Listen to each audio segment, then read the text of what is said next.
Kakak lagi pada bahas apa sih? Oh, ini kita lagi bahas tentang ekspor. Kalian udah pada tahu belum apa itu ekspor? Yuk kita belajar bareng. Ayo. Nah, jadi yang pertama, pengertian ekspor sendiri yaitu kegiatan menjual atau mengirimkan barang dari dalam negeri ke luar negeri dengan tujuan mendapatkan keuntungan. Ekspor dilakukan oleh individu, perusahaan, atau pemerintah dan merupakan bagian penting dari perdagangan internasional. Nah, selain itu, ekspor memiliki beberapa manfaat. Yang pertama, ada menambah devisa negara. Ekspor menghasilkan pemasukan dari luar negeri dalam bentuk devisa.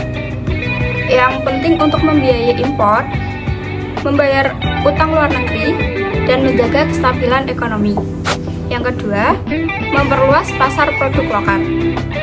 Produk dalam negeri bisa dikenal dan dibeli oleh konsumen internasional, sehingga pasar tidak terbatas hanya di dalam negeri.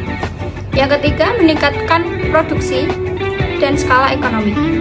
Permintaan dari luar negeri mendorong produsen untuk meningkatkan kapasitas produksi, sehingga biaya per unit bisa lebih efisien. Selanjutnya buat teman-teman yang mau tahu nih, namanya proses ekspor itu ada 8 poin. Nah, ada 8 rangkaian. Yang pertama itu ada persiapan produknya sendiri, terus penawaran dan negosiasi sama antara kedua belah pihak.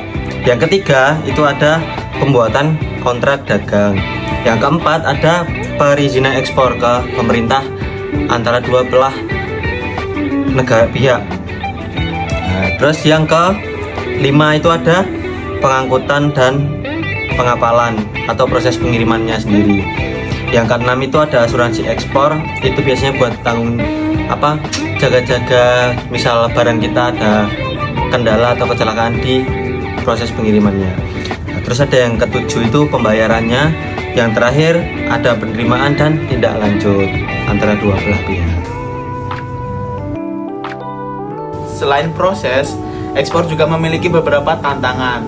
Untuk yang pertama yaitu ketergantungan pada komoditas primer. Di ekspor sendiri di Indonesia masih sangat bergantung pada komoditas primer seperti batu bara, kelapa sawit, dan karet. Nilai tambah untuk ekspor itu rendah dan rentan terhadap fluktuasi harga global.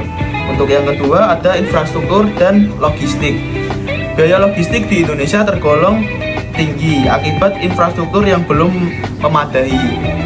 Yang ketiga ada akses pembiayaan.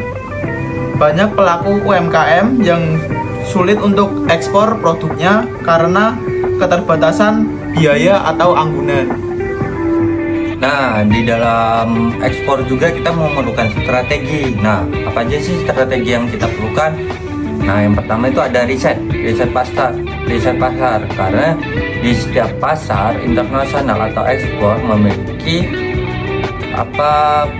kemauan yang berbeda-beda konsumennya. Nah, kita harus meriset nih strategi apa yang dibutuhkan, seperti identifikasi potensi pasar, yang diperlukan pasar itu apa, dan mempelajari preferensi konsumen.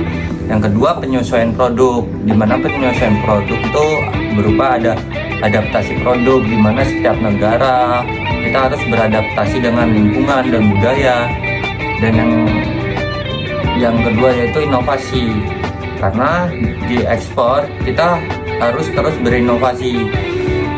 Kalau tidak berinovasi, kita akan ketinggalan produk atau ketinggalan referensi barang-barang yang dari negara lain, karena kita akan bersaingan dengan negara-negara lain, negara besar ataupun negara berkembang. Yang ketiga, pemilihan mitra bisnis, distributor dan agen, dan aliansi strategis. Dan yang keempat adalah pemasaran yang efektif, seperti strategi digital, bisa menggunakan media sosial, situs web, dan platform e-commerce, yang dimana itu sangatlah penting di era digital ini untuk strategi memasarkan barang, karena itu mempermudah produk kita dijangkau oleh negara-negara lain atau konsumen-konsumen dari luar negeri. Dan yang selanjutnya adalah partisipasi dalam pemeran, ikuti pemeran internasional atau mempromosikan produk, membangun jaringan. Lalu yang kelima ada pengelolaan rantai pasokan. Yang pertama efisiensi logistik. Efisiensi logistik untuk mengoptimalkan proses pengiriman untuk mengurangi biaya dan waktu. Lalu asuransi pengiriman. Asuransi pengiriman untuk melindungi produk selama pengiriman untuk mengurangi resiko kerugian. Lalu yang keenam ada kepatuhan terhadap regulasi. Pahami regulasi untuk mengetahui dan mematuhi semua regulasi dan standar yang berlaku di negara tujuan.